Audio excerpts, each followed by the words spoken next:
Nani's.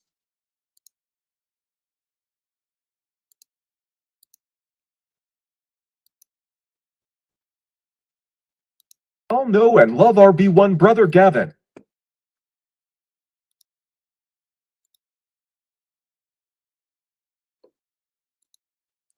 Whoever you are, wherever you are, hope you are blessed and doing safe. Ladies and gentlemen, greetings, family. Of course, I'm tuning in. You see me without the glasses off today. But if you're looking for some opportunities, particular advertisement opportunities, then look no further at the link at the bottom to my email address. You can hit me up for advertisement opportunities. We are supporting and promoting your businesses here on this channel.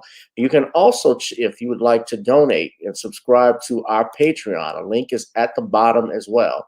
So you have multiple ways in which you can advertise with the platform by emailing me when we go on through our live stream. You also have access to premium content, those that want to see premium content that you will not find here on YouTube or Facebook or Twitter, as I am suspended probably by now. You guys can check out the Patreon at link at the bottom. But advertisement opportunities, definitely email me, gavin.grich1@gmail.com for rates. And for the Patreon, it is the same as the YouTube channel. It is channel gboot2786. All right? We all know and love our B1 brother Gavin, also known as G-Boot. Born and raised in New Orleans, Gavin and his father created an authentic Creole-style seasoning called Nani's.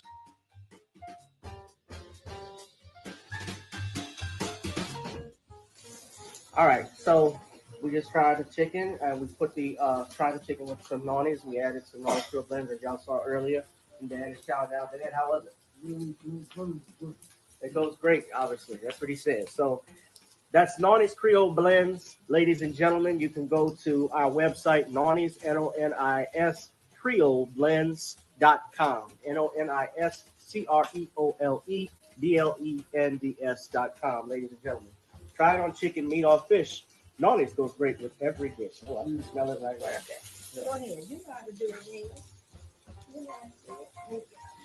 Anyway, guys, try it on chicken, meat, or fish. Nani's goes great with every dish. Go to Nani'sCreoleBlends.com and order you some Nani's Creole Blends, ladies and gentlemen. Happy 4th of July. Oh, we're going to try some more. Can't wait for the burgers. So. Make your food more flavorful. Chicken, meat, or fish, Nani's goes great with every dish. Order at Nani'sCreoleBlends.com.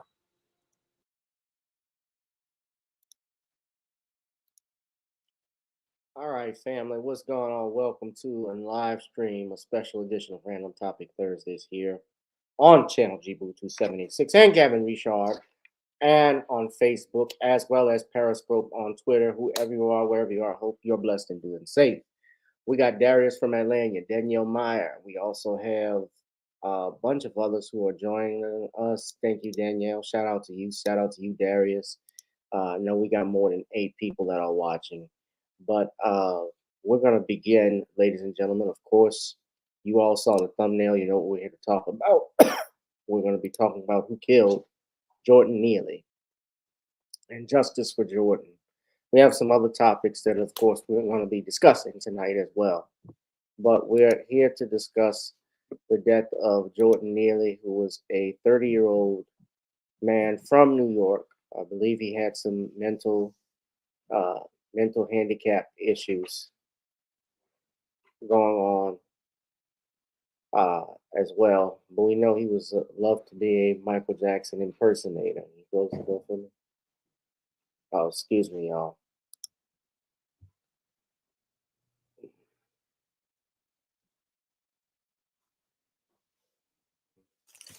And Dad, you're making everybody say hello to Dad. He's here. Hello, guys. Everybody can see you. Hello, guys. All right, there you go. He wanted to check in. So he wanted to listen to our show tonight. So everybody say hello. And of course, we're going to bring in now our friend to the channel. Every Thursday we do this. He hosts the live stream every Friday. You can check that out. And he is also the author of over 75 books and counting, including a book he's already thinking of in his head. Ladies and gentlemen, please give it up for the author of The Woman Crisis and The Man Crisis, Mr. Shawn James. Shawn, good evening. Good evening, Gavin. How are you? I'm doing fine. Shawn, Dad, Shawn said hello to you. Hello, Sean. Hi, Dad. How you doing? I'm good. All right. So, Shawn, if you want to do a plug-in, now is a good time. All right. My brand new book, John Haynes, 1987, is now available. It's available in paperback, and if you want to pick up a paperback copy, you may do so right now. I just finished all the edits for 1987, so this book is ready to go for the launch date of May 26th. And if you want to go out here and put in your pre-order or get a paperback of John Haynes, 1987, you can do so right now. And you can also pick up the other book in the SJS Direct 2023 catalog, John Haynes Godbreaker, on Amazon.com right now in paperback and Kindle format. And I've got a lot of other great books on the SJS Direct imprint, and you can pick up all those books on Amazon.com and other online booksellers. All right, thank you, Shawn. Now, Shawn, you are a native of New York. I don't know how far the Soho area is from where you are in the Bronx, but um, I wanted to talk about, we obviously want to show this. Now, this was courtesy of the New York Post, or I should call it Post Heat, because they're even trying to talk and shame this young brother, especially about his past incidents. Uh, his run-ins with the law, and also his mental illness. But we're going to go through all of that in a second. But I want to warn everyone, this is some cell phone footage from the incident that occurred at the on the subway station a few weeks, well, not even a few weeks. This was about a week ago. Am I right? And Shawn, Yes. okay. Now I want to warn everyone, it is graphic. Um, this is only a 50-second clip. I have seen actually a 3-minute clip that I won't play that, because when you look at that, you will see Mr. Neely is no longer alive at that point. But this is, I believe, a 50-second clip that they were able to show. And if people do want to see the 3-minute video that is on, I suggest you go to the New York Daily News website, because that's where I saw it. But we're going to roll this footage. And I want to warn everyone, it is disturbing.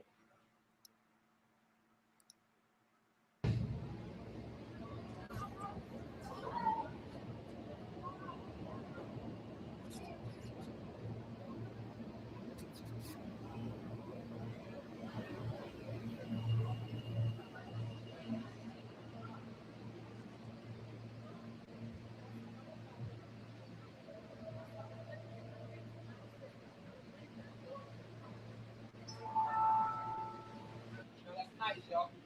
You hear me? You got all these fans. My wife is leaving. It's in the storm. Military. Rain. You really got that stuff on. Once he defecates, you gotta let him go. Alright? If he didn't, the sin is old is old, but he'll be alright. Someone in the back said once he defecates, he's out, but he'll be all right. But we all know by now he's not all right. He's dead. We don't know the name of this punk or the other two individuals that were there. And there are pictures around this so-called Marine. Now, I want to play another video from CBS News out in New York, and we're going to listen to what they have to say. There's a lawyer that's going to give a legal explanation of what happened. In particular, briefly, he is going to talk about self-defense. Now, you know that this person, now I find it interesting, Shawn, they're able to identify this person as a Marine. They were able to see he obviously was taken into authorities after Mr. Neely was killed, but then he was discharged. Now, mind you, a person is dead. Now, yes, there is a process that goes through. Of course, they have to get the coroner's report. They have to see what the cause of death was. But we have cell phone footage showing Mr. Neely obviously being choked out and restrained by, as I counted, 3 individuals on the cell phone. Now, to give context, because they're trying to already say that this, try and change the narrative and say that this, almost to make this justified.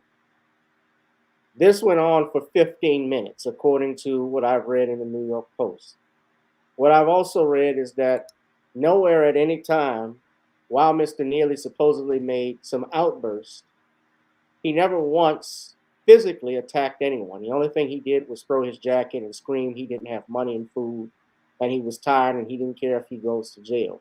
Which at this point, the Straffinger came up behind Neely, and we say that, and I believe they say he's 24 years old.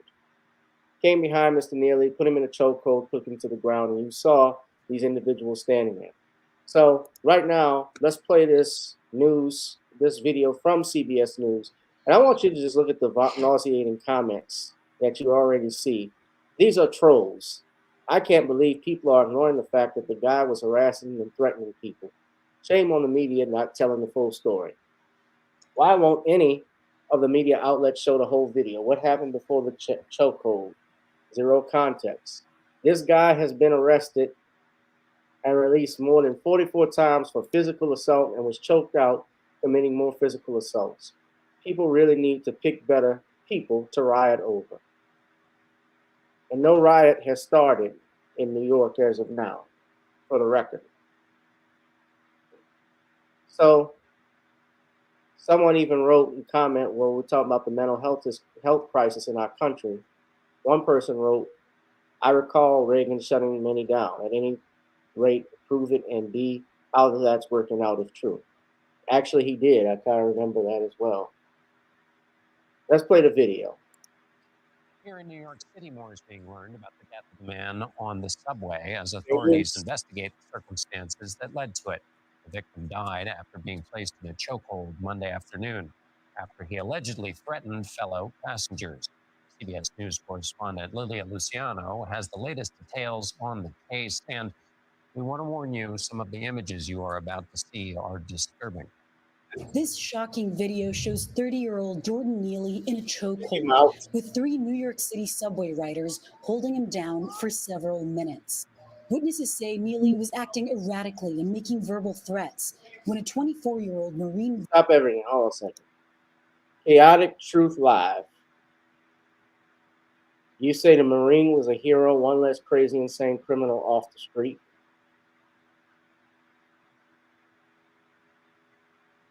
How do you know? How do you know that?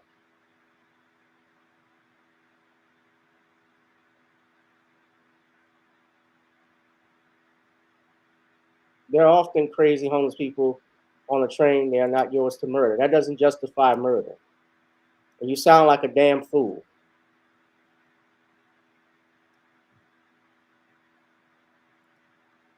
Veteran stepped in and held Neely in a chokehold. He doesn't let go until his body goes limp.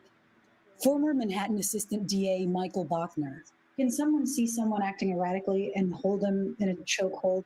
Under New York state law, a person can only use the level of force necessary, reasonably necessary, to stop the conduct. Bachner says a self-defense claim may not be as simple for a trained Marine. A Marine knows how to subdue somebody without choking them out. And they're taught battle technique. What do we want? Justice! Neely's death has sparked outrage and protest, including from officials like New York Congresswoman Alexandria Ocasio-Cortez, who posted this tweet saying Neely was murdered Mayor Eric Adams pushed back. And I don't think that's very responsible at the time where we're still investigating the situation. We grew up together in foster care. Larry Smith says he remembers his friend as a talented Michael Jackson impersonator who battled homelessness and the trauma of his mother's murder when he was a teen.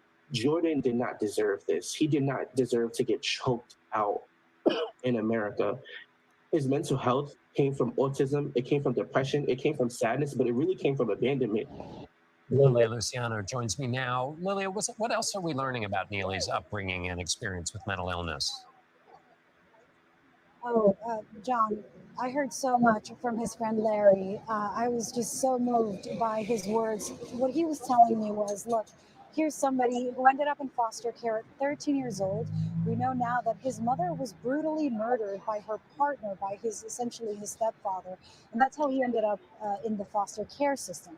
He aged out. And what Larry was saying is that Neely didn't have a place to go. It happened so much in the city. He said he was in the system, aged out, went homeless, and that he was so resilient. And despite the mental health issues that he had, that he kept trying to survive, that he was a performer on the subway. A lot of people remember him for his magnificent, as I've heard, impersonations of Michael Jackson. And because of the lack of resources that he had or lack of access to mental health care, this is what Larry was telling me, and being homeless and not having that support system, he started suffering and his conditions got more severe, and that's how we get to where he was. But he said they both experienced homelessness together, and he always encouraged Larry to keep studying, to go to school, to get a degree. It's devastating to hear more about his life. And the veteran was let go. What now that the medical examiners ruled Neely's death a homicide, what happens now for that veteran? So the DA's office issued a statement. We've reached out. They said that they're carrying out a rigorous investigation. They said that they are looking into and reviewing that medical examiner's report, which says that what killed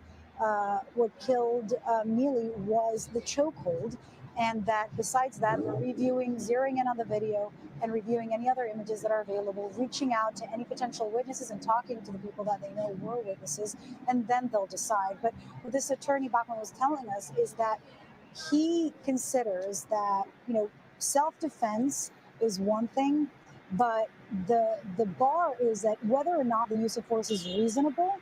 A lot of people have been talking about, was he doing a citizen's arrest? Or if he was doing a citizen's arrest, there were other people around. Did he need to use that much force? And especially because apparently he's a Marine veteran, he's a trained Marine, but he would know that a chokehold could be deadly. And so that's something that, according to this attorney, as an expert, he said the DA's office might be evaluating and considering when deciding whether or not to press charges. Lilia Luciano here in New York City. Thank you.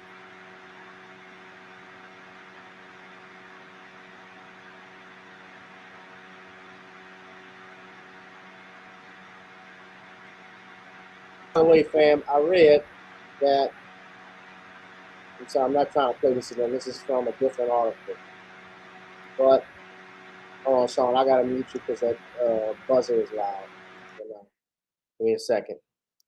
My dad was asking me who did this remind him of in New York, the man that got choked out. And you're referring to Eric Garner. Eric Garner, yes. Right. Except Eric Garner, thing with Eric Garner, those were cops that choked him out. Right. And they used an illegal maneuver that police officers are not able to use, but yet a civilian or a Marine, I should say, someone in who's trained in the armed forces knew. Now, the Marine who was filmed putting Jordan Neely in a fatal chokehold is hiring Manhattan District Attorney Alvin Bragg's former rival to represent him. And that man is Thomas Kniff. Should the DA bring any charges, he's going to represent him. And he actually ran, Kniff is a Republican who ran against Bragg in 2021. It's also important to note that he is a former he is an Iraqi war veteran and a major in the Army National Guard. So, and sadly, that's Mr. Neely. Now I want you to see all of these faces. This is the one who choked him, the coward. This one was holding his hands. This one at one point grabbed his shoulder. You have a female here. You can't see her clearly in the video. And you have, and I know people are bringing this up as this is each other and so forth. I won't go down that road tonight.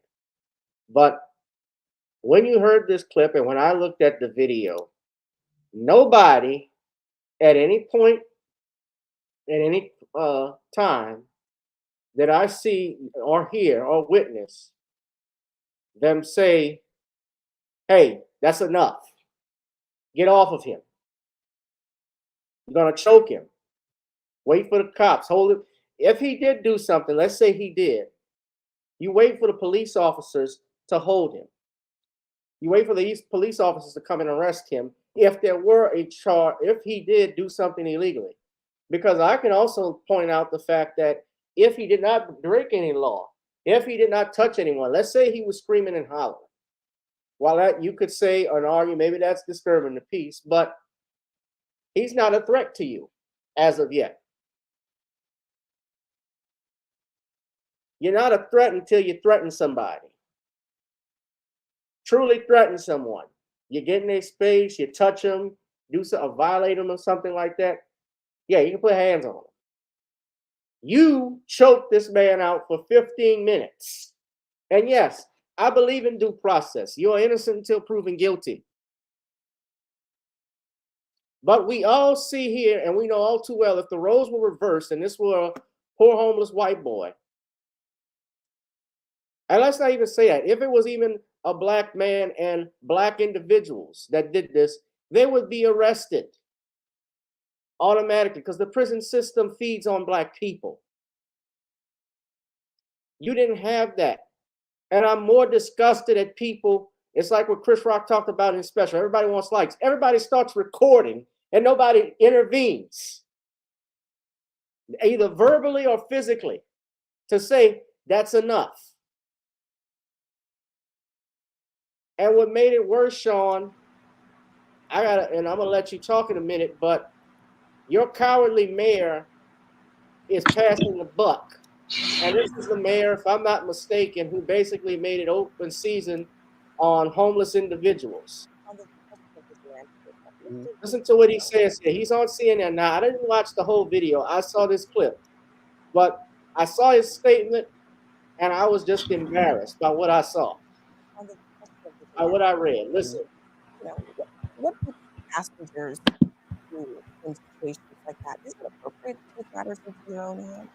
Each situation is different, and how a passenger, we have so many cases where passengers assist of the riders, and we don't know exactly what happened here until the investigation is thorough. And each situation is different. I was a former transit police officer, and I responded to many jobs where you had a passenger assisted someone. And so we cannot just blanketly say what a passenger should or should not do in a situation like that.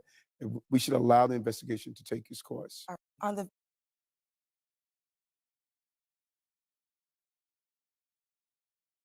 This is a passing of the buck. For Eric Adams to say this,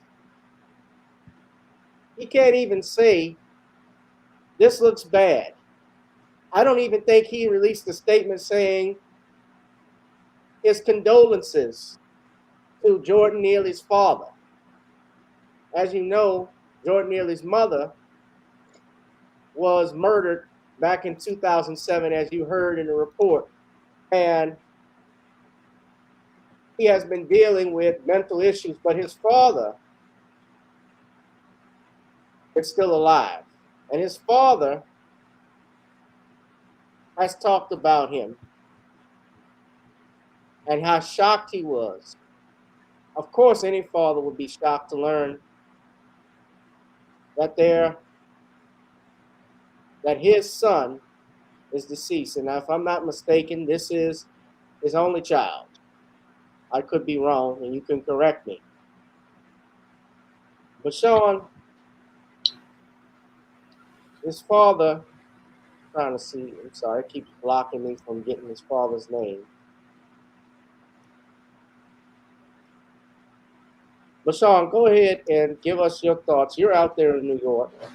Well, I've been a New York resident for the last 49 going on 50 years, and I've been riding the subway for a good 35 years, and I can tell you I've run into my fair share of individuals like Jordan. And the whole thing you do when you deal with an individual like Jordan, when you see them having an episode, is you get up and you either move to the next car through the doors on the ends of the train, or you wait for the train to get to the next stop, and then you move to the next car. Usually that's what people here in New York City do in these cases. But in the case of this Marine, he decided to go out here and do the same thing that George Zimmerman did when he went after Trayvon Martin. Yes. He wanted to go out here and try to play the hero. And his attempt to try to play the hero was him creating this covert contract where he thought, oh, I'm going to take down this erratic homeless individual. And he thought, oh, I'll be seen as a hero as related to the craziness that's been going on here in New York City as a result of the policies of bootlicking politicians like Eric Adams and Alvin Bragg and Kathy Hochul, who have basically turned New York City and New York State into hell on earth like it was in the 70s and the 80s. And this case basically mirrors the case that happened in 1984, I believe, with Bernhard Goetz, that I saw here when I was about 11 years old. And what's happened here was people were so frustrated about the lack of leadership from Ed Koch at the time that Bernhard Goetz's vigilante behavior was celebrated as being heroic. But that type of behavior is not something we want to encourage, because that type of behavior breeds a lot of wanton violence and basically shows the just complete lack of leadership that we saw in the 80s with Ed Koch, which led to him losing the election in 89. And basically, Eric Adams is showing how he's not an effective leader here in this situation, because if you've got vigilantes going out here putting hands on homeless individuals, what is happening is you have a complete breakdown of law and order. And this is something that flies diametrically opposed to what Eric Adams was talking about. Oh, he wants to get the city right, but the city is falling into deeper chaos. And it's falling into deeper chaos because when you have an individual like this going out here and taking the law into his own hands, you have a situation where things have completely deteriorated. And this individual had no right to go out here and attack Jordan Neely. No, he did not have to do that at all.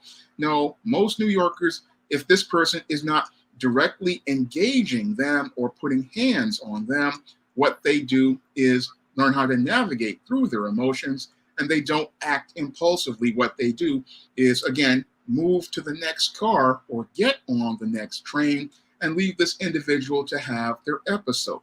And that's what Jordan Neely was having. He was having an episode because I believe he was deeply frustrated about the state of his life. He felt like he had no support systems. And with him having no support system, he was just venting his frustration. And he wasn't looking to put hands on anyone. He was just deeply frustrated about the state of his life. I mean, now that I've heard more about his story, I see him as a boy who became a man in crisis, and he didn't get any sort of support at all. And this is something I'm going to talk about on a video on Saturday, how a lot of Black men, we don't really get any support as related to the system. And when I was working at AmeriCorps Vista, there were a lot of guys who were coming out of the foster system, and we were trying to get them into the job readiness workshops drive.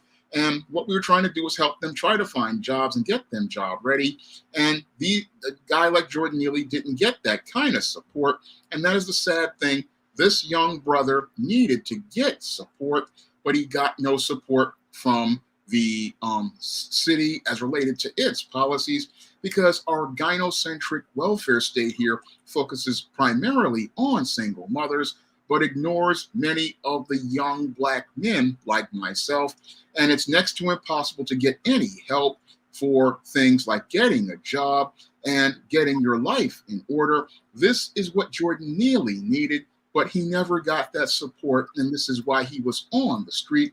And that's why I have to say that, yes, this Marine did physically murder Jordan Neely by putting hands on him, but he was also lost his life because New York's politicians basically abandoned this young boy and put him on the road to becoming a man in crisis. Because as he was in the foster system, he needed a support system. And in our foster system, when a male turns 18 years old, we just throw him on the street instead of going out here helping this young man find a way to a job, find a way to get SSI. In the case of Jordan Neely, I believe he would have qualified for supplemental security income and the programs like Section 8, since he was autistic. These programs, they give them to single moms, but a young brother who's trying to get his life together, he can't get that support. And that is the saddest part as related to Jordan Neely. He didn't have that support as related to his life.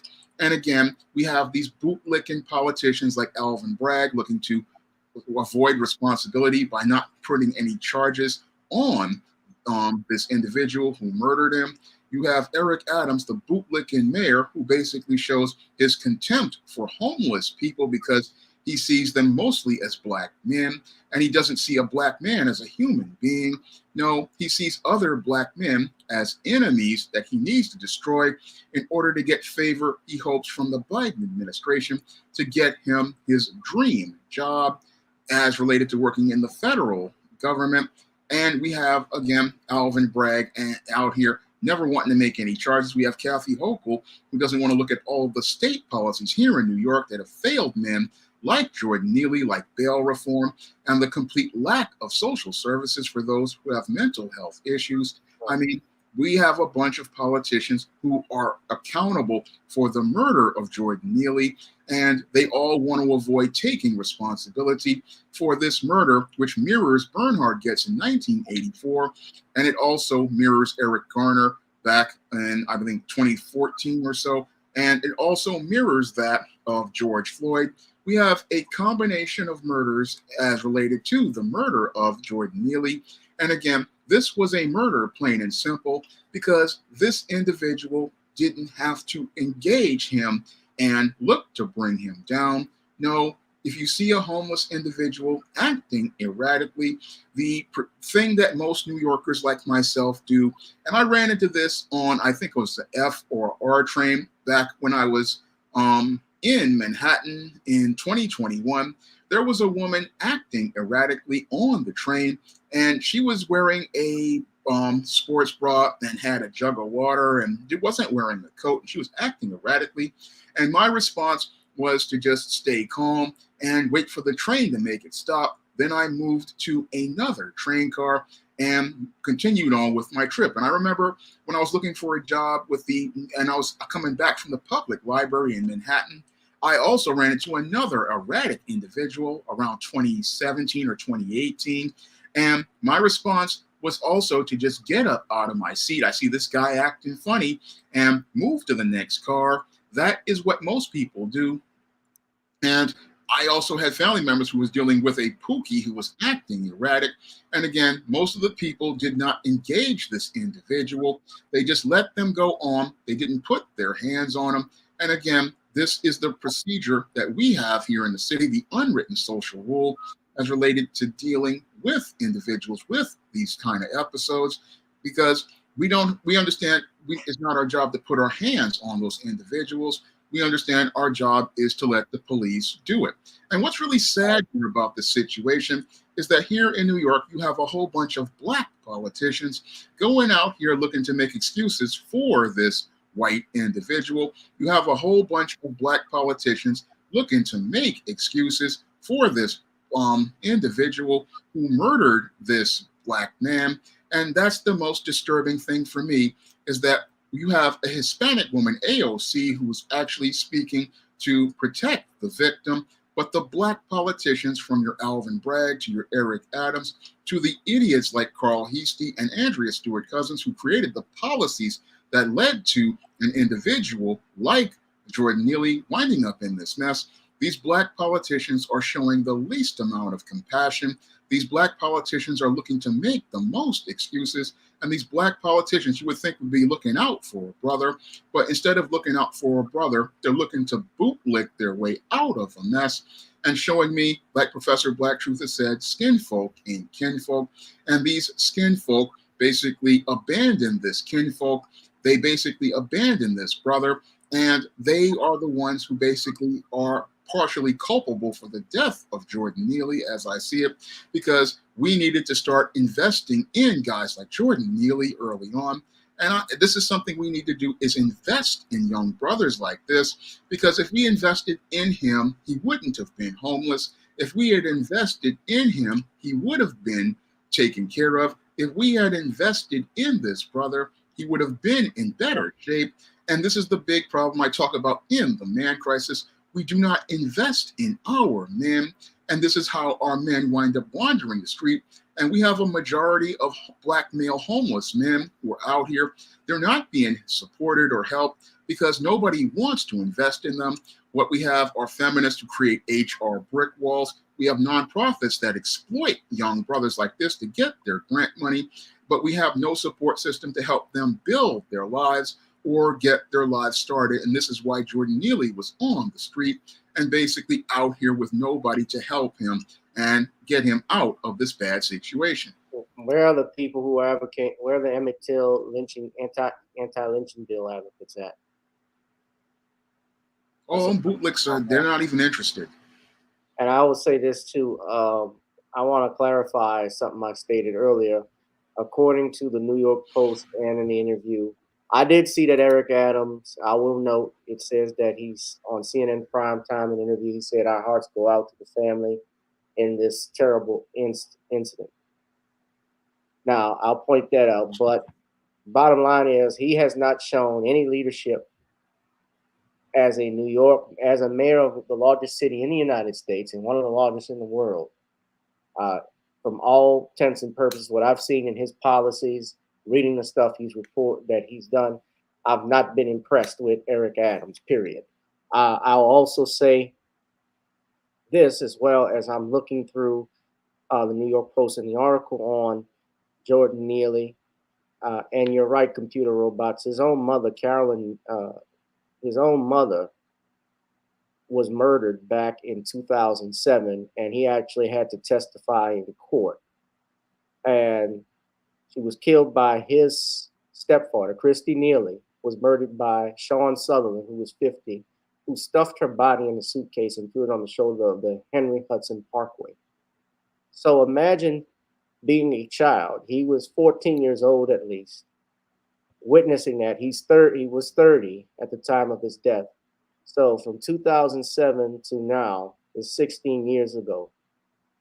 He's been living with that. And this was the way Michael Jackson, and I can't even play some of it because of the music in the background. You know, I'll get a copyright strike, especially on Michael Jackson. But the point being, that's what made him cope with that. And you can see the photographs of him in Michael Jackson gear and so forth. He didn't deserve this. This statement I have is a statement from the mayor. So when you look at that, does that sound like somebody in leadership? What is he offering? He says, so there's going to be those who are going to criticize no matter what's done. And I have a responsibility for this entire city. And I have faith in this criminal justice system, and I'm going to let the process take its place. And those who believe that I should do something differently, I respect that. But I have to make the right decision for the city of New York. The only problem, sir, is you have not said what is the right decision. He doesn't want to make a decision because he's a coward. And he's a bootlicker and he's a fucking coward.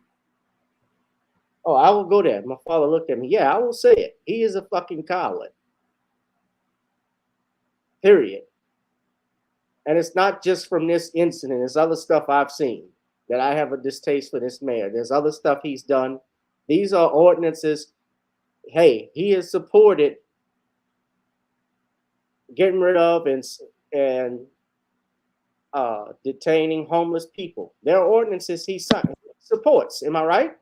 Yeah, those are on record. Yeah, it's on record. So nothing I'm not saying any lie.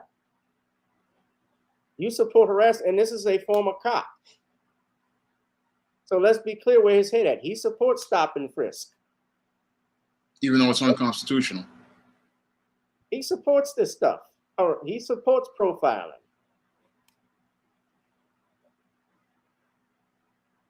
No, this is not, he should resign, but it's not going to happen. He's going to be, I honestly think he's going to be a one-term mayor like Dinkins. Yeah. That's my thinking. And just like I don't think Joe Biden is going to win re-election. I don't see it. Depending on who he runs against, no matter who he runs against. And no, I don't want DeSantis, but nobody wants, here's the thing, nobody wants Kamala Harris as president. Nobody wants Vice President Harris to become President Harris. People are not fans of hers. But yes, this doesn't sound like somebody that's in charge. And, to his father, they say that his father had abandoned him, was not really in his life. I have the name of his dad actually right here. Excuse me 1 second.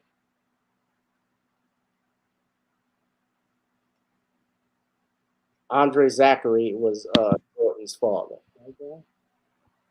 I don't know who this individual is. My father said, "Is this a white boy? Or is this a white guy?" I don't know who this is. What he is on the right. He's not. Might be mixed. Could be Arab. I don't know. But all of these individuals, all of these men, the men especially that were there, that put hands on him, there's a strong possibility they could be charged as well. What you're saying? I was saying that you have to think a little deeper under the surface. These three individuals that caused the death of this young man, first of all, in their hearts, they're racist and they're cowards. And they took advantage of a situation where you had one young black man to three of them. And they meant to do bodily harm to this man, just like all races do towards black people or people of color. They were determined, especially the Marine, he was determined to hurt this young man. He wasn't trying to just disable him. And since he is a racist, it's got to be said that he was intent on killing him if necessary. But we got to caution, as abundance of caution, you could say we suspect that he intended to kill him, or allegedly. Because we don't I don't want it illegal. So he's dead. So I know that, but he has not been charged yet, and just legally, because I don't want to be I don't want to be I don't want to be Shannon Sharp by Brett Favre. All right. Because Brett Favre is suing Shannon Sharp, so I just want you to be careful. They allegedly intended on hurting this guy. Well, clearly, we can say that they caused his death because the cause of death by the coroner was ruled a chokehold, and we see that there. And this mimics George Floyd and the other cases and the other incidents where young black men were hurt or maimed or killed by white boys. Yeah. I get that feeling. It reminds me of Garner. That's right. It reminded me of Garner, George Floyd, and George Floyd. But at least with George Floyd, there were individuals trying to tell cops to stop. You didn't do that with this man. Yeah. I saw what a shame that the young black man who was in the foreground didn't get up and proceed to assist Mr. Neely. Well, that looked like he could be. He looked like he might have been an immigrant, for all I know. Well, I don't know. He could have been after. He should have just stood over this white boy and told him, "Let him go. I'm gonna put my foot in your face." Yes. Well, they had two people, supporting this. So we're gonna continue to monitor this, but we want to identify. We certainly want to know and we want an explanation why this person's name has not been given and released. This man here is the one that took out Jordan Neely, and we need to find out exactly. And not anybody's trying to administer any type of aid to him. No, the cops come a few moments later, but it's already too late. Well, the question that they're going to have to answer is, what did he do that deserves the ultimate sacrifice, the ultimate penalty, death? What harm did he represent to anyone? Nothing. I'll be right back in a moment. All right. So hit that notification bell, ladies and gentlemen. Hit that like, share, and subscribe as we wait for Shawn to come back.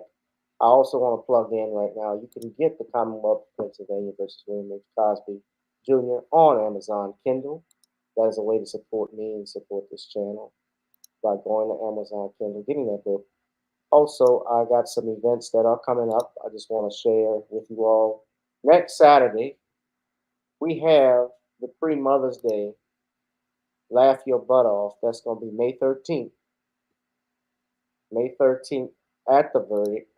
It is a comedy show. So make sure, especially if you're in the Louisiana area, I know a few of you are, you're sitting at home, you got nothing to do. I need to see you at this event. Literally, and you're going to laugh your butt off, literally. You're going to walk in and your ass is going to be off when you're walking out. You're going to be Boney Maroney for real.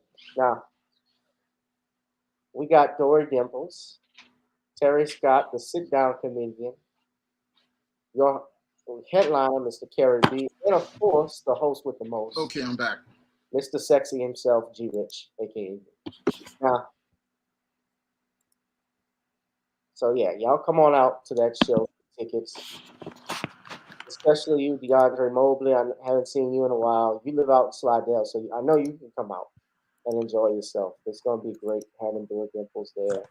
I got new material. I actually got a show Sunday at Comedy House No Lad 7. It's on the street. I want to come out. I'm doing about 10 minutes.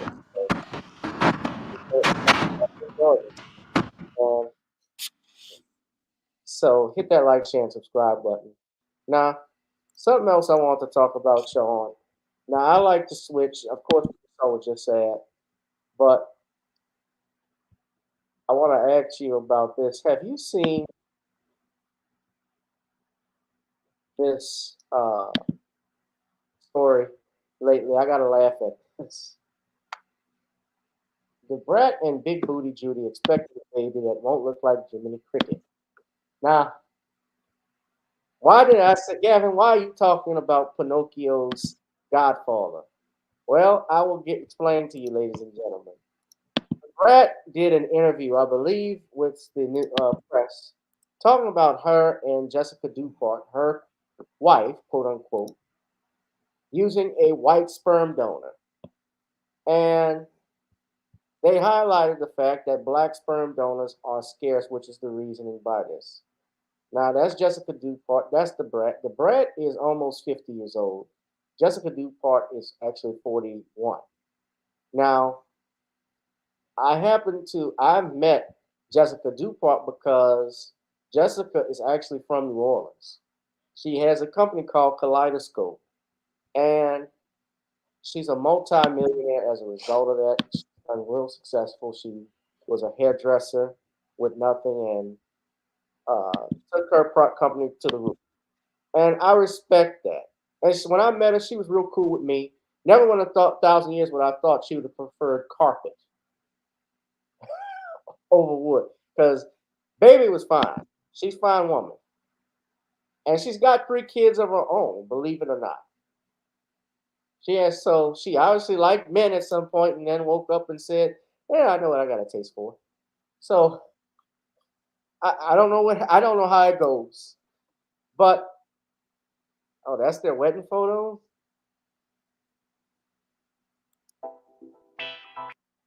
Ugh. All right. So she said that she did an interview with The Root, so that explains things too. That it was challenging to find a sperm donor that met their criteria. out of the 300 prospective donors, they had only one that was black. And she said, and that dude looked like Jiminy Cricket. The Brat said jokingly, I was like, I'm sorry, but wasn't going to be my choice. While the star is carrying the child, the couple used Dupart's egg for the procedure. So it's really one of Jessica's eggs that's being inserted in the Brat. So the Brat can experience motherhood. Now, if you've ever seen the Brat when she's not bull-dagged, when the Brat is, I'm sorry, Brat is feminine. I've actually seen her outside of, the hip hop shows, wearing it, and that's her there. She's very attractive. I don't know how old it is, but she's 40. I would say she's cute.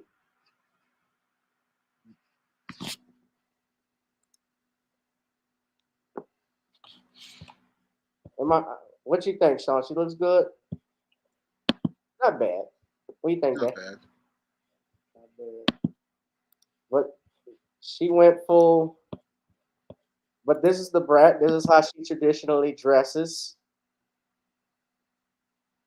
like Jermaine Dupri. So that's the Brat. That's the same person. That's the same person. So Dad was like, "Who that?" But nevertheless, what's happened is many people, uh, black people, were commenting. Especially, I saw Sean Harvey do a story on it. Let me say this about black sperm donors. Most black men don't participate in that because a lot of black men like, let's just say, we like doing it the old-fashioned way. We don't like putting it in a cup. We put it in your cup.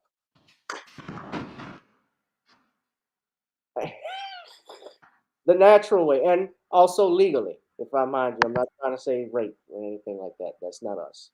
I'm not feeding into that stereotype. But what I'm basically trying to say, probably I'm not saying it right because my dad's shaking his head. You know what I mean is that we're not one to throw out our seeds in a facility like that. Now, yes, it happens. I'm not saying it doesn't, but that's why it's scarce. And to me, obviously, clearly, there is an issue, and I guess what everybody's wondering was this issue of self-hate, because the Brat commented on this person's look. Yeah, I don't want him. He looks like Jiminy Cricket, and I will take the white sperm donor. So it seems to me it's obvious that there was an issue with how this person looked. You obviously were looking for hits to a sperm donor. We have to be foolish to think that they don't. They were. And there's always a belief that white ice is cold. Yeah, exactly, nerds. They could have got Nick Cannon. Nick Cannon is always looking to increase his army. So,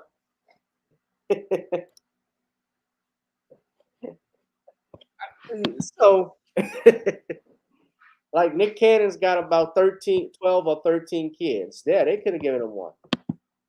But all of this stuff, is it confusing? Yes.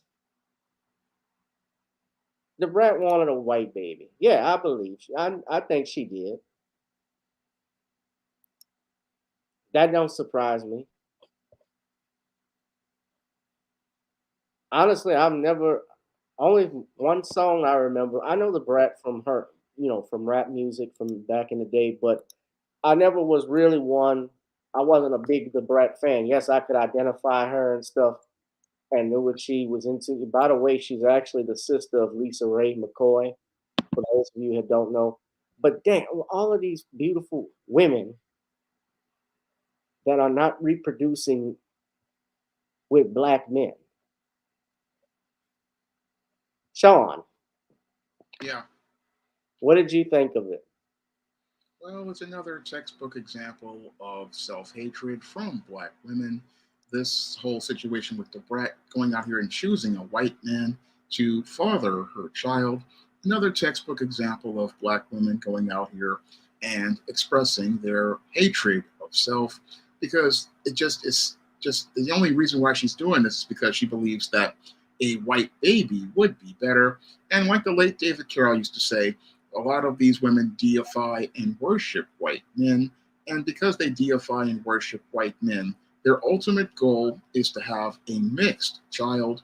And they believe that mixed child and having that child is the ultimate prize, because they can go out here and have that baby that has the white skin and the crystal blue eyes that will allow them to be able to erase their own genes. And again, this is Is it how still deep white confusing? supremacy. Sean, I gotta ask you though, but isn't it all confusing? No, I don't think so. Just that she's just cracked like I that. mean, I mean the whole relationship, like from the beginning. Do you feel Yeah. like this woman on woman stuff, like? Well, this woman on woman stuff is just her being confused, because a lot of these women out here, they're very confused as to related to their own identity. They're just a complete mess, because Hollywood has a lot of these women just a complete wreck. And there's a lot of weirdness that goes on in Hollywood. And I believe the Brat was a part of that whole weirdness. And that's why she's out here, again, perpetuating stereotypes as related to the Black image. And it's just sad to watch this. I mean, you want to go out here, you don't want a Black man's child because you don't like being Black. You don't want to have a relationship with a Black man. Again, this woman is basically cracked. And there's a lot of those crack types in Hollywood who have just caught up in all of this feminism, and they think that they can be like a white woman. But sadly, all they're going to do is perpetuate self-hatred to their daughters, and sadly possibly put them on the road to the tragic mulatto paradigm. Well, even with that, I'm, the biracial thing. I'm just saying this. And look, I have gay colleagues, especially. I mean, in the entertainment industry, Sean, you run into gay homosexuals and lesbians. They control a lot of the parts in the industry. And it's just like what Adam Carolla said. He made a joke about Chaz Bono, and he was forced. They came at him. I don't think he ever apologized, but they just came for him, and I think he was forced to apologize. But it's like, you say anything negative, they'll take your job away. They'll take your projects away. They'll take your money away. And yeah, Wanda Sykes did the same thing. Someone says she did the same thing. Her donor was white. I mean, all of it is just a whole situation, relationship from the beginning is confusing as hell. Just looking from my perspective. Now, yes, people are going to do what they want to do, to each his own.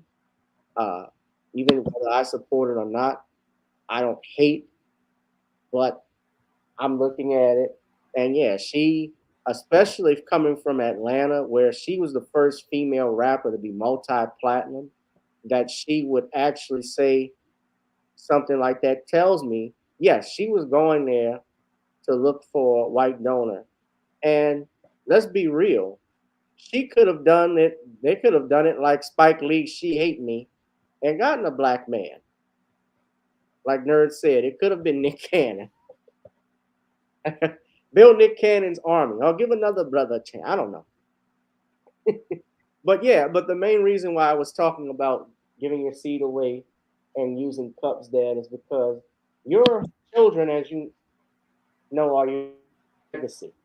So I think there's a concern and care about who I leave my legacy to, than just giving it to somebody I don't know, a stranger, and then coming back 10, 15 years later, figuring out I never knew I had a child. I never knew I had a son or daughter. And you look at this, I was just looking at the Brat's channel. So this is Jessica Dupart's Instagram page. So that's her wife. That's Jessica.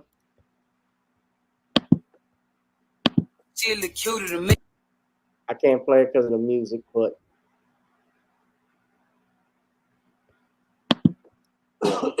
now she has over 2.6 million followers. This is the real big booty Judy. That's Jessica. And like I said, I met her. She was super cool, nice, super cool with me. The Brat's got 3.7 million. I got respect for her. her hustle that she came from. But yeah, I mean, why y'all talked about this and did this, I have no idea. I just don't understand it. That's my opinion, and I'm hearing if anybody doesn't like that, tough rock, a tough tip. So, but Shawn, do you have any other comments you want to make? No, I'm not gonna touch this one. Oh, you don't want to be censured. No. I leave the alphabets to their own fate. Yeah, I do too. I mean, but hey, this was public information. I just was talking about it, so I'm not saying anything hateful. YouTube, anybody, don't you put no hate speech shit on me. But Dad, Not my cup of tea. okay. Well, this was trending, so that's why I was talking about it. But I thought it was funny. But speaking of which, I guess you won't like the next topic because Shawn, as you may have hit that like, share, and subscribe button, ladies and gentlemen.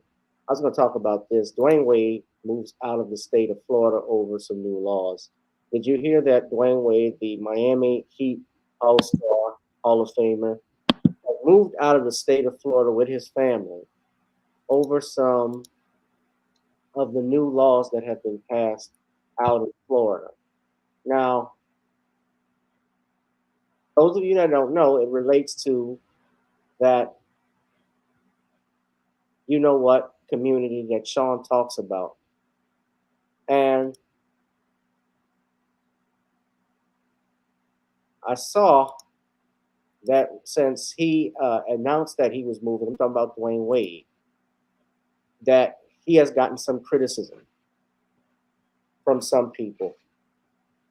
As Wade was at the game when the Heat were playing the New York Knicks, there were people that were booing them and booed the couple being Dwayne Wade and Gabrielle Union Wade.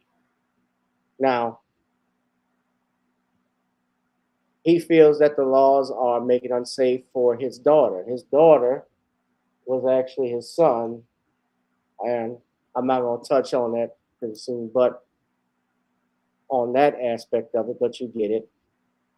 He's obviously uncomfortable with these new laws and decided to move, and he has the money to move. And apparently, I don't know if I want to play the clip, but this was at the Met Gala. But he said, I love Miami. Miami's done so much for me, but the last couple of years, the laws and the politics have become the big conversation. It's unsafe conversation. It's unsafe for my daughter. Now, you know, and I can report on this, Dwayne Wade's own ex-wife protested, obviously, their son transitioning.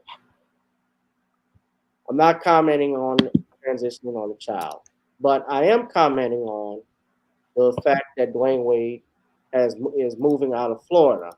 Let's talk about Florida. I saw the story the other day that you have left Florida, living there. Of some of the laws that are happening.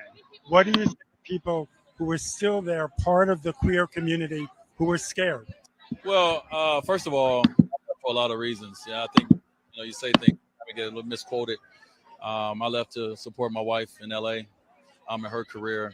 But one of our decisions was, what was going to be the safest and best community for our daughter, Zaya. And so LA was one of the safest, best communities for her.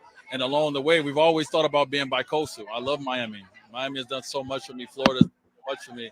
I love so many people there, so much of the fans have shown us love. But the last couple of years, the laws, the politics, has really, become this big conversation, right? This unsafe conversation. And it's unsafe for my daughter. It's unsafe for all the young kids and the youth and the adults, the elder in the trans community. And so for us, as much as I love that city, as much as I'm always going to be a part of it, I came for the safety of my family. That's what it was for me. I couldn't move back. And so, obviously the work don't stop. So for all the kids in South Florida, from someone that you guys watch play, we will always continue to speak out, speak up. We continue to stand with this community because this community is for us, it's with us. It is our community because our daughter, Zaya Wade. And so we appreciate you guys for standing strong. And we just got to continue to keep fighting. Okay. Darius said good riddance. D-Wade says it needs to come out of the car. What is it these people don't understand? You know, XX chromosomes, you're a girl. XY, you're a man. You cannot be anything but. Well, in I don't care today's what you world, believe. I don't care who you worship. It's not. It'll never happen. You can have all the cosmetic surgery you want to become a woman. You will still be a man because that is in your genes. You can't change your genes. Well, today's society and world is wrong. They are they have the backing of the media. They have backing of news. Let me finish.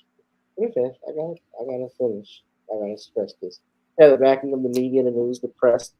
And it's interesting. It is a very, very small community, actually. If you think about it, it's only 0.03% of the population. And you have 350 million people in the United States, but that one movement and group has taken over and is the number one civil rights, quote unquote, civil rights issue in America. Is that it's not black rights. It's not even the rights of the homeless. It's not even the rights of fair health, anything like that. It's whether you can use the bathroom, this bathroom or that bathroom. Who can play this sport? And it's gotten and many women are starting to put, and there are women who are starting to push back on it. But it also goes to what happened when Brittany Griner is also talking about. They got her speaking about, at those issues, trying to bring that in.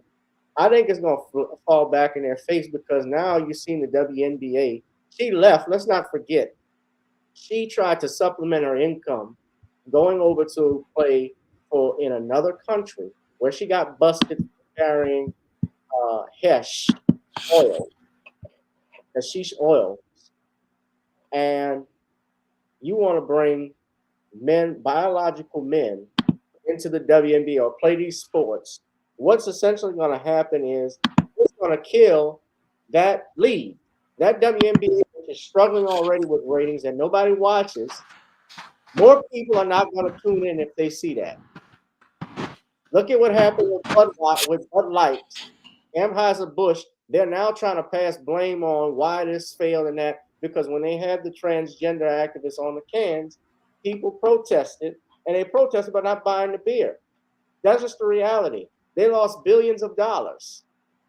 There are people who, as men, they don't, and individuals like, they don't want to see these things pushed in their products and on beer and in sports. The biggest consumers of the NFL, the NBA, let's just be real, are white men.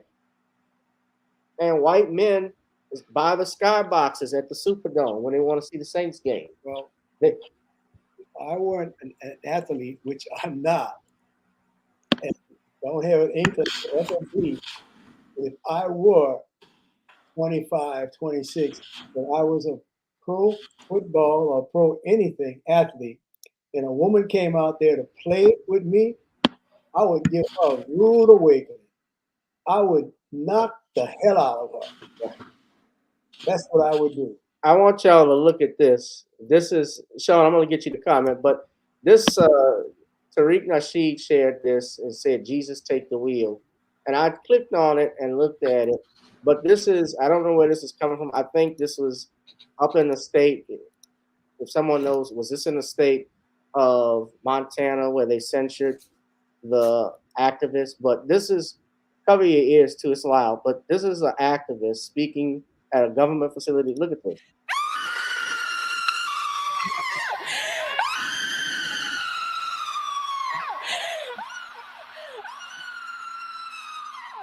Imagine that. I hate this. I hate what you've done to us. I hate what you're doing to us. I hate you, board of supervisors. I hate you, London Breed. I hate you,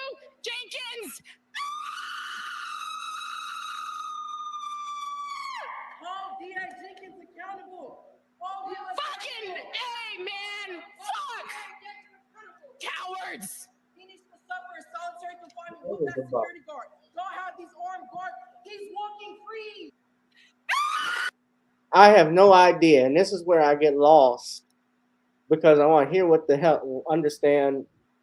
I want to understand what they're saying, and I see that. Hope this person's motion detector, they got that worked out. But the board of supervisors. That was the motion detector. That's what called the motion detector go off. Imagine that. But you know what false is, I hate this. I hate what you've done to us. I hate what you're doing to us. I hate they don't ever you. say that. I don't know what happened. I don't know what happened, but we gotta protect from some of this. And Judge Joe Brown even sent this article to me. Y'all check this out. There was, he's been opposed to much of this stuff, but sent me this article. I looked at this article. There was a kid who actually was sent home from school because he was wearing a shirt that said there were only two genders. They wanted him to change it. He said no, and they sent him home. But the point being is that he has a right to free speech just like this lady had. If he agrees or disagrees with it, he can. Well, he's right. There are only two genders. That's it, male and female. There ain't no in between. Oh. There is no in between. So, I'm just a scientist and just relaying the facts. Yeah, Tariq even was sharing this. I saw this article. I saw this video. This was even worse, but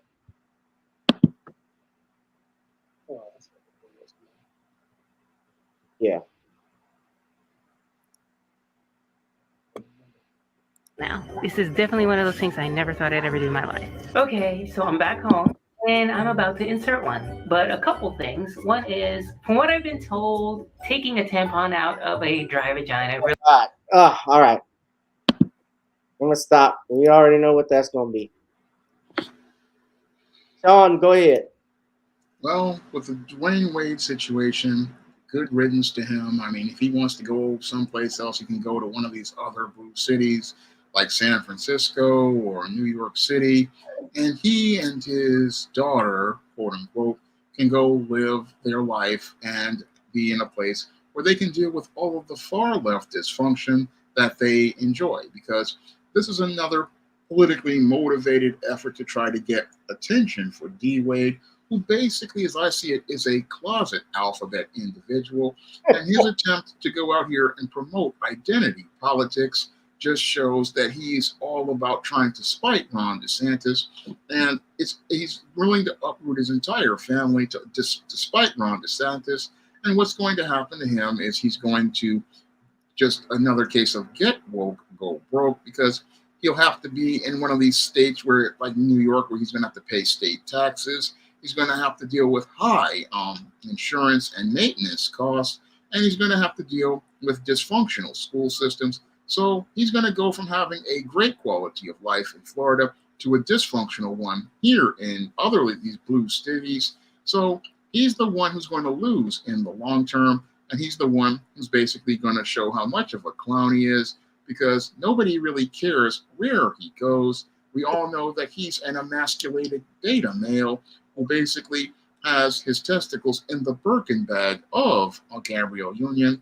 And this is basically him with her hand up his backside, parroting what she wants as related to this whole situation. Because again, Ron DeSantis isn't phased. Many of the people in Florida ain't phased. And with more and more people moving to Florida, he'll be able to make a sale on his home, and people will be glad to see him gone.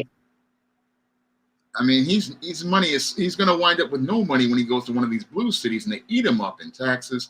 So he's the big loser at the end of the day as related to this whole situation. And he's going to be going to one of these cities with one of these Arkham certified individuals, just like the one you had shown screaming. This Arkham certified person doesn't know how to articulate words, And this is the type of behavior we see in elementary schools from 6-year-olds who do not know how to act. And again, this is the type of dysfunction that Dwayne Wade wants to be a part of. And I say go ahead and be a part of it, because once you go over there, you can't come back no place else. You stay over there with that dysfunction, and maybe possibly he'll eventually come out of the closet and show us who he really is. Yeah, he was dressed already in a sadomasoch mask, because I don't know what the hell that was. He looked like he was going to Village People last tour. So the last tour of the Village People or something like that. The Met Gala actually, I guess that from what I understand, you're up in New York, that's where it's from. It's a fundraiser, an event, and celebrities dressed in all types of costumes and designs. It's like Halloween in May. Yeah. Shawn doesn't know. He doesn't pay attention to that. I understand. No. You're not missing nothing. Nope. It looks stupid. I saw Doja Cat. She actually came out as a cat. Y'all should have certified. Yeah, y'all should have seen that. But she's answering questions like a damn cat. Yeah, this is it. Watch this. Wow. Wow. Okay, so something a little different. So, what was your inspiration for tonight? Be honest with me and go into detail. Wow. Wow. Wow. So, what are you excited to see in there today? Wow. Is it your first Met? Wow. There's a BB gun. I'll see you in there. Wow. Fish. Okay, so tell me all about this. BB gun. Pop it right in. I used to pop cats right in the behind. Right in their ass. What'd you think of Doja Cat? That's the rapper. That's her name. What does she sing? She's She rap round. Not more than Mel, Cat. That's all right. Don't worry about it. I don't need to see. She's not worth it. And we wonder why our music sucks today. Music is noise.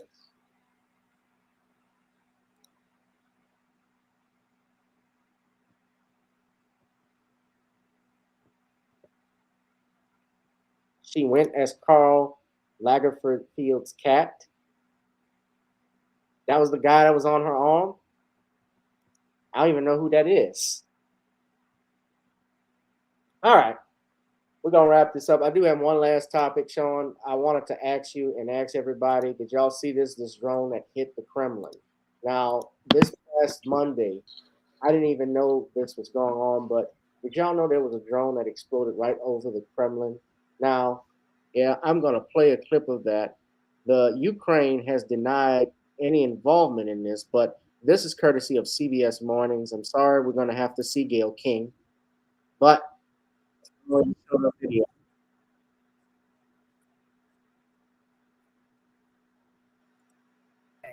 Now, Moscow claims the target was President Vladimir Putin's alleged drone. Now look. These strikes are retaliation for an alleged drone attack on the Kremlin yesterday. Now, Moscow claims the target was President Vladimir Putin. And this morning, a top Russian official accused the U.S. of planning it. Charlie Daggett is in Dnipro, Ukraine, with more on this part of the story. Charlie, good morning to you. Good morning to you, Gail. That accusation came from Kremlin spokesman Dmitry Peskov, saying attempts to disown this from Kyiv and Washington are absolutely ridiculous. Those are his words. We know very well decisions on such attacks are made not in Kyiv, but Washington. Kyiv is just doing what it's told. Russia had vowed retaliation for this alleged double drone strike, something the Kremlin called a terrorist act and an attempt on the life of President Putin, without offering any evidence to back that little thing. Mosquito on the ass of a quick product. Woo!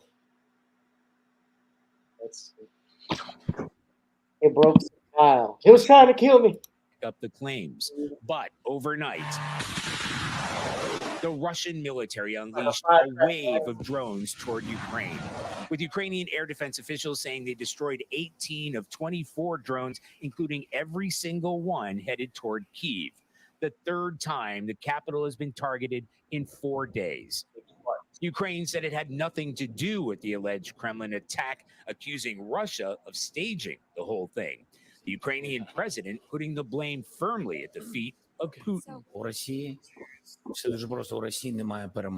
It's all really simple, he said. Russia has no victories. He can't send his soldiers into death anymore. He can't motivate his country anymore. Now he needs to find any possibility to motivate them. Even before the Russian announcement, the southern city of Kherson bore the brunt of the payback.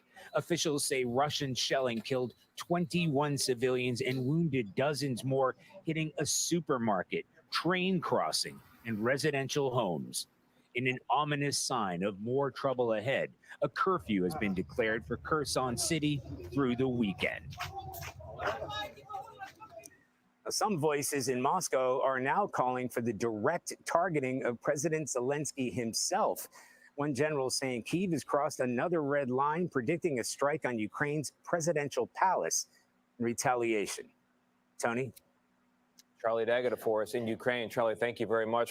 All right. So that's going on. More conflict in that part of the world between Ukraine and Russia, and somehow the United States gets dragged into it. Shawn, what do you think? Well, I think somebody is trying to escalate things between Russia and the U.S., and I have to wonder if it's our allies in the Ukraine, because it's looking to me like they want to try to start something.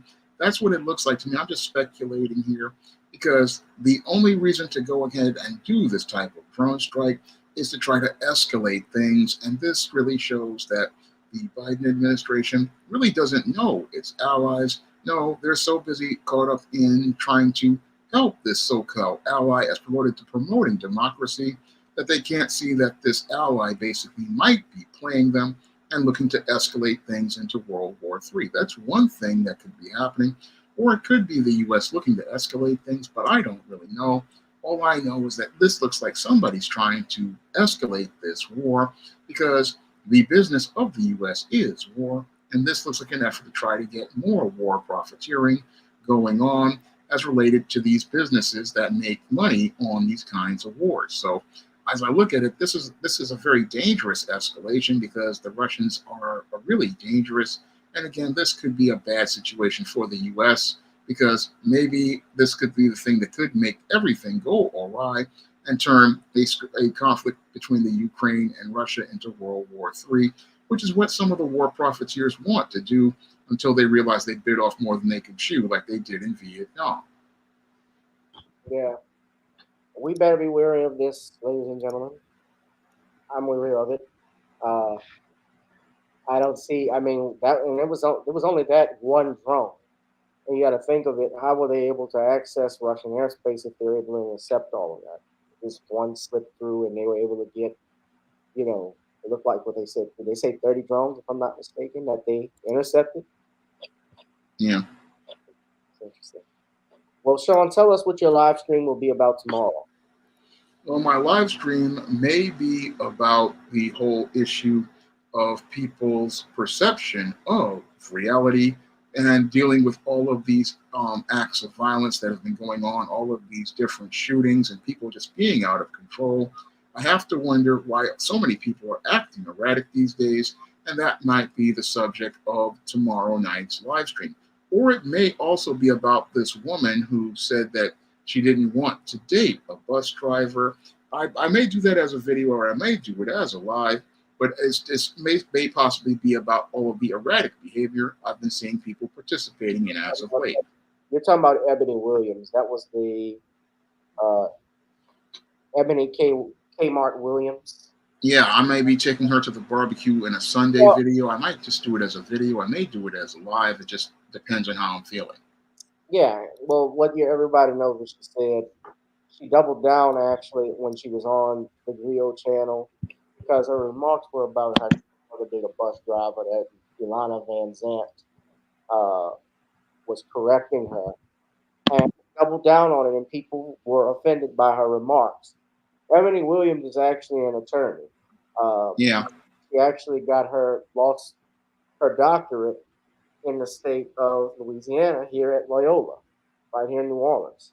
So everybody doesn't know this is the clip that I'm referring to right quick. I could play for everybody, and I can comment on it. Would you date a bus driver?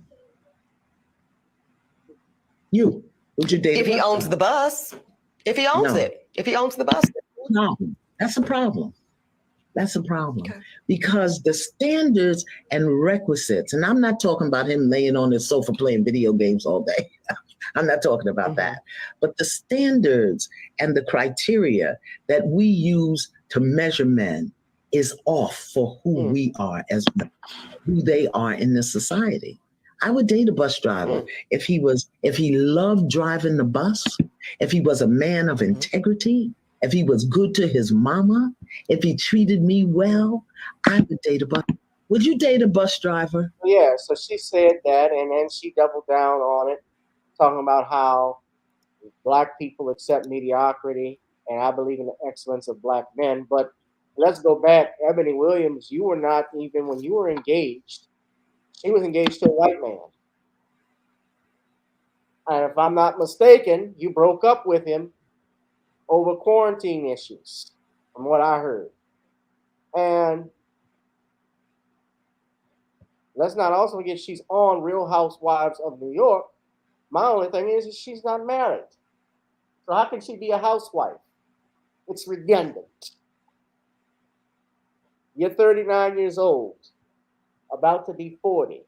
You won't date a bus driver, but you're about to head for bus downtown. All aboard? And for you to, so Shawn agrees with me. Now, I don't usually listen to, and I don't usually listen to,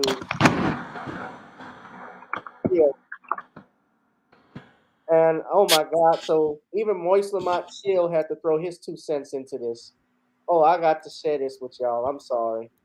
We got to see this. Moise even said something. Let's look at this. I feel you. Yeah, I understand completely why Ebony feels that way, because Black women are the only demographic of people in this country who are systematically expected to date below their education and their income. And so when a lot of you are mad at Ebony for responding, it's not because you have some grand character, it's because y'all think Black women should have a lower bar. This is coming from the guy who said when he was in his early 20s, he went to Freaknik. When he was in his 20s, Freaknik was ending. He went to cover on Freaknik and saw misogyny and all of these stuff, women being assaulted. Really, nigga? It's because y'all think that Black women should just accept whatever they get and they should just be happy to have anything. And that speaks to how we understand and how we think of Black women in this country. And finally, brothers, with some of our outrage, we got to be honest too. You know, some of y'all get degrees and y'all get fancy titles and y'all get a whole lot of money. And you not only don't date at your economic educational station, a lot of y'all don't even date Black women. So you got to hold that L too. All right, family, you can watch. I feel you, Ebony. I understand. She broke off her fiance because her fiance was quarantined with his not so little kids. Oh, he's an asshole. But yeah, her fiance, her ex-fiance, I've seen pictures of him, is a white boy.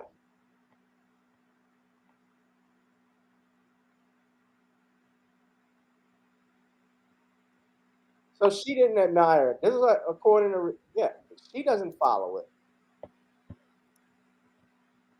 So what the fuck are you saying, Moise Lamont shit? Well, we know what you saying, Bussy. Sorry, man.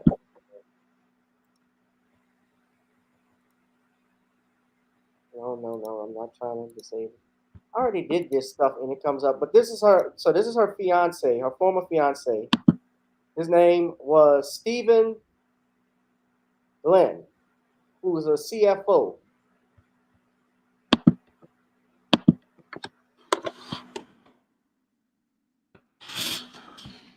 He was 53 years old. He's 53 years old, lives in a $2 million home in New Jersey, and has 3 kids.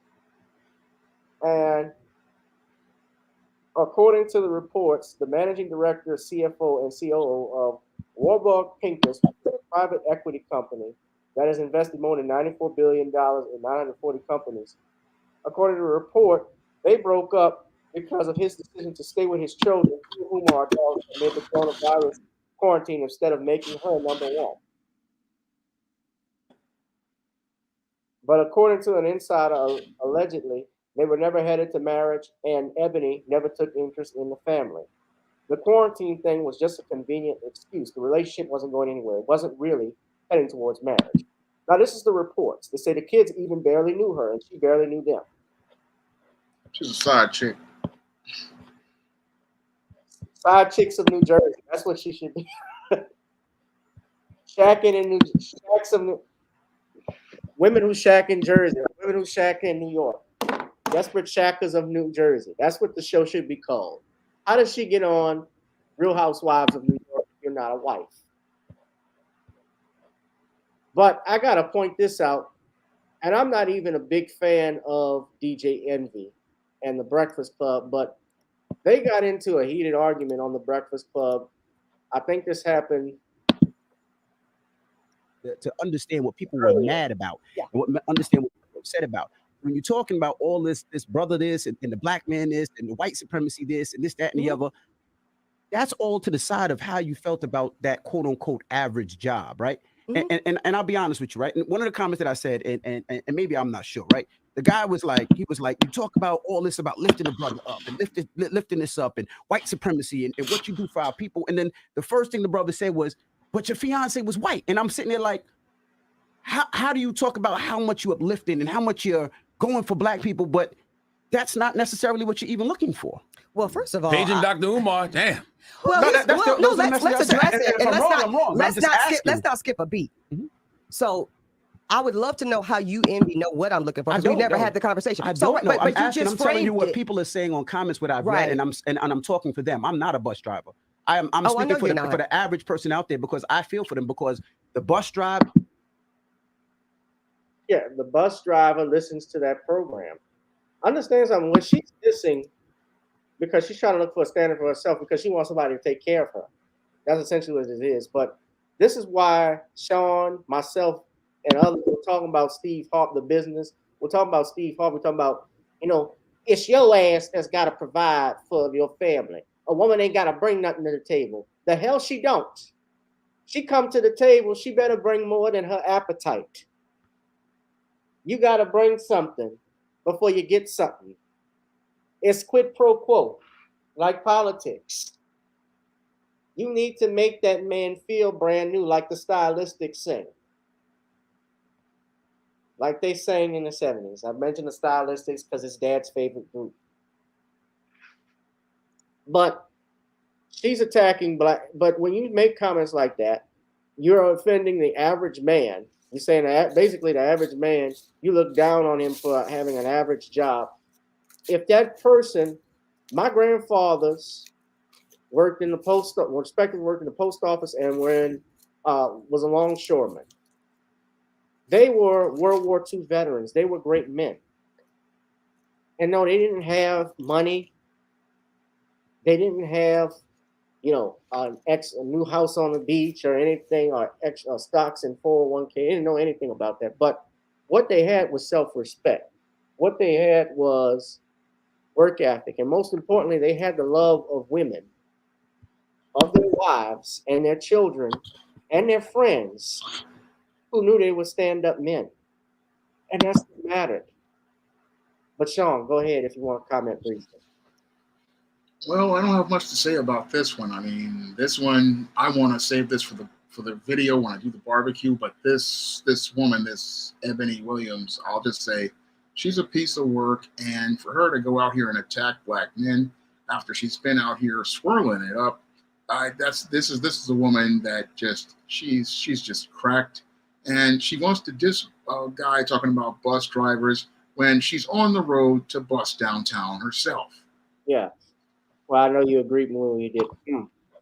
But if you could, what do you think of? If you could just comment briefly on Mark Lamont Hill. Well, he's a bootlick doing what bootlicks do. He's out here looking to be the white knight to defend the honor of another dishonorable black woman. And that's what these guys do, not understanding that this same woman, when she talks about men, she's also talking about Mark Lamont Hill, who doesn't understand this same woman has no respect for him, like she has no respect for black men. No. And I would like to say, hit that like, share, and subscribe button. We're going to roll out on that note. But I do want to wish a very happy, happy birthday, ladies and gentlemen, to the matriarch and the first son of the first family in entertainment. That's right, ladies and gentlemen. Today, May 4th, may the 4th be with you. It's not only 504 Day in New Orleans, because the area code is 504. It is the birthday of one Catherine Spruce Jackson, a.k.a. Catherine Jackson, matriarch of the Jackson family, and her son, Jackie Sigmund Jackson. Today is their birthday. So we want to send a very special happy birthday, especially if my friend Todd is watching, which I don't know if he is or isn't. But we want to say very happy birthday to you, Miss Catherine Jackson and Mr. Jackie Jackson, the first family of entertainment. Happy, happy birthday to you. Enjoy, and I hope you have many more. Miss Jackson made 93. And I say Miss Jackson in honor of your daughter, Miss Catherine, because I'm nasty. Now, but yes, and yes, I will say this too. Happy birthday to them. And I will also say this briefly. Those are workers that she's dissed and said we need to pursue them to excellency. We got to remember, everybody doesn't want to be a lawyer. Everybody may not want to be a doctor. They're happy with being a teacher. They're happy being with garbage men. They're happy working in this. Those farmers, the farmers, the truck drivers, remember, they're essential. If they stop, we don't get the supplies that we need in stores when we want to buy groceries. So she should keep that in mind. Anyway, ladies and gentlemen, I also need you to hit that like, share, and subscribe button. Please donate to the Cash App, PayPal, or Zelle. Since my channel is not monetized, anything you can give, contribute, can help, especially since I'm here for an hour and 30 minutes. If you like to advertise, of course, you can email us at gavin.dreamers1@gmail.com and hit up the Patreon, ladies and gentlemen. And check out Shawn's live stream tomorrow he does it usually around 11 p.m. Eastern Time.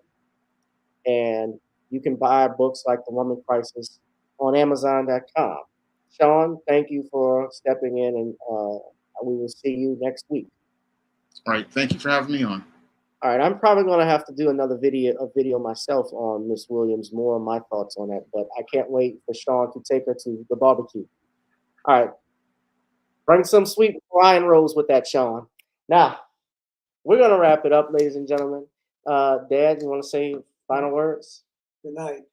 Good night, everyone. This has been another edition of Random Topic Thursdays here on channel GBoo2786. And I want to say, if you could, again, you can donate to the Cash App, PayPal, Zelle, Google Play, or Venmo. We're out this year. Good night, everyone. Peace and blessings. I see you, Danielle, Tyree, Derek Bailey.